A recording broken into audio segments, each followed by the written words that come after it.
Welcome back, students. Hope you are doing well. In this lecture, I will explain the concept of C preprocessor and macros. In this tutorial, you will introduce to the C preprocessors and you will learn to use has include, has defined, and conditional compilation with the help of program examples. अब यहाँ देखिए आपको पता है कि सी का source code pre processor के पास जाएगा, प्री प्रोसेसर कंपाइलर को देगा और कंपाइलर से ऑब्जेक्ट कोड प्रोड्यूस होगा और जो कि एग्जीक्यूटेबल कोड में कन्वर्ट हो जाता है। ठीक है, तो यहाँ पर क्या होता है कि जो सी का सोर्स कोड है जब ये प्री प्रोसेसर के पास जाता है तो preprocessor is a macro preprocessor allows you to define macros. ये आपको डिफाइन करने के लिए अलाउ करता है that transform your program before it is compiled, मतलब प्रोग्राम के कंपाइल होने के पहले ही ये समझ जाता है कि इसका क्या मतलब है। देखिए इसको डिफाइन करते हैं हैश सिंपल से। फॉर एग्जांपल लिखा हुआ है हैश डिफाइन पाई 3.14, तो इसका मतलब ये हुआ कि इस पूरे प्रोग्राम में जहाँ कहीं पर भी पाई की वैल्यू आप यूज करेंगे पी आई लिखेंगे तो वो 3.14 समझ जाएगा। अब देखिए इसी तरह से एग्जांपल होता है हैज़ इंक्लूड stdio.h। तो ये क्या है, एक हेडर फाइल होता है जो इसको हम इंक्लूड करते हैं। इंक्लूड करने से क्या बेनिफिट्स होते हैं कि the has include preprocessor directly replaces the above line with the content of stdio.h header file. That's the reason why you need to use has include stdio.h before you can use functions like scanf and printf. scanf और printf use करने के पहले आपको ये header file लगाना ज़रूरी होता है, otherwise it will produce error. You can also create your own header file containing function declaration and include it in your program using the preprocessor directive। आप अपने नाम का भी हेडर फाइल बना सकते हैं और उसको यूज भी कर सकते हैं। इसके बाद आता है macros using hash define. A macro is a fragment of code that is given in name. Macro एक कोड का फ्रेगमेंट होता है, इसको एक नाम देते हैं। You can define a macro in C using the hash define preprocessor directive. Here is an example. Has defined C 299792458 that is speed of light। हम लोगों ने C से इसको रिप्लेस कर दिया। अब फ़ायदा ये हुआ कि अब हमको ये पूरी डिजिट्स बार बार नहीं लिखनी पड़ेगी। हमको इस पूरे प्रोग्राम में जहाँ कहीं भी हम C यूज करेंगे, इससे कैरेक्टर C, तो वो समझ जाएगा कि हम 299792458 की बात कर रहे हैं। अब देखिए एक प्रोग्राम है, example hash define preprocessor पे है। Hash define stdio.h hash define pi 3.1415 इसकी वैल्यू है। मेन में गए फ्लोट रेडियस और एरिया डिफाइन किया, रेडियस की वैल्यू यूजर से पूछा, हम लोगों ने उसको स्कैन कर लिया और नोटिस किया कि पाई हम यूज कर रहे हैं फॉर्मूला में area is equal to pi into radius तो रेडियस तो आपने डिफाइन किया हुआ है और जो पाई है ये एक मैक्रो है जिसको आपने ऊपर डिफाइन किया है मेन फंक्शन के, तो इसकी वैल्यू क्या है 3.14। तो ये ऑटोमेटिकली हमको 3.14 नहीं लिखना पड़ रहा है, कैलकुलेट कर ले रहा है। ये इसका बेनिफिट हुआ। और यहाँ देखिए प्रिंटअप में लिखा है area is equal to .2f area. इसका मतलब क्या हुआ कि एरिया की जो भी वैल्यू आएगी उसको 2 फ्लोटिंग पॉइंट तक की लिखेंगे। एग्जाम्पल के फॉर्म में अगर देखें तो आप का आंसर अगर आया 5.4568 तो आप ये नहीं लिखेंगे, ये सिर्फ 2 पॉइंट तक रहेगा। ठीक है, ये इसका मतलब होता है।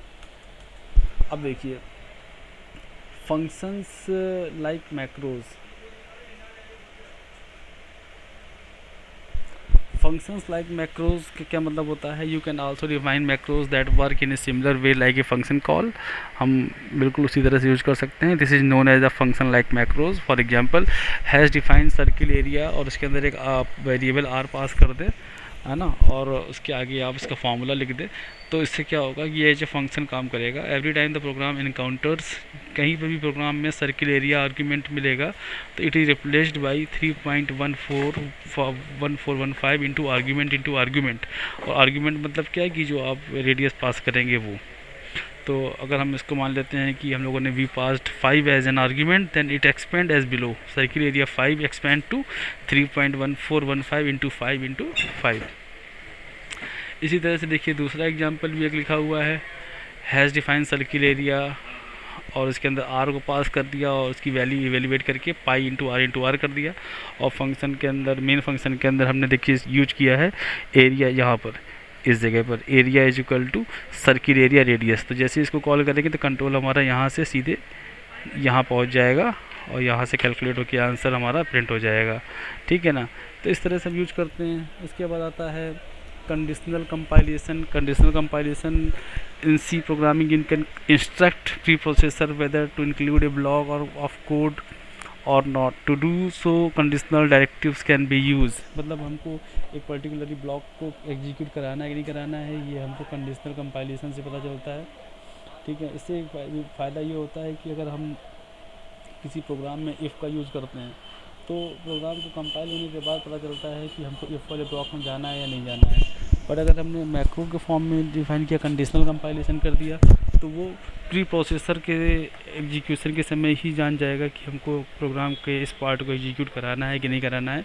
इससे क्या होता है कि जो कॉस्ट ऑफ कंपाइलेशन होता है वो रिड्यूस हो जाता है और कम टाइम में प्रोग्राम हमारा एग्जीक्यूट हो जाता है। तो कई सारे होते हैं ये। तो देखिए, टू यूज कंडीशनल कंपाइलेशन के लिए जो यूज करते हैं वो हैज़ इफ़ डेफ होता है, इफ़ होता है, डिफाइंड होता है, एल्स होता है, हैज़ एल्स इफ़ होता है ना।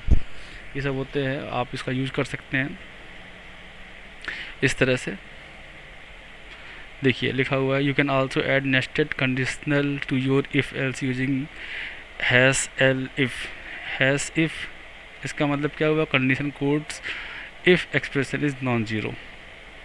ठीक है, हैज़ एल इफ़ इसका मतलब क्या हुआ, conditional codes if expression is non zero.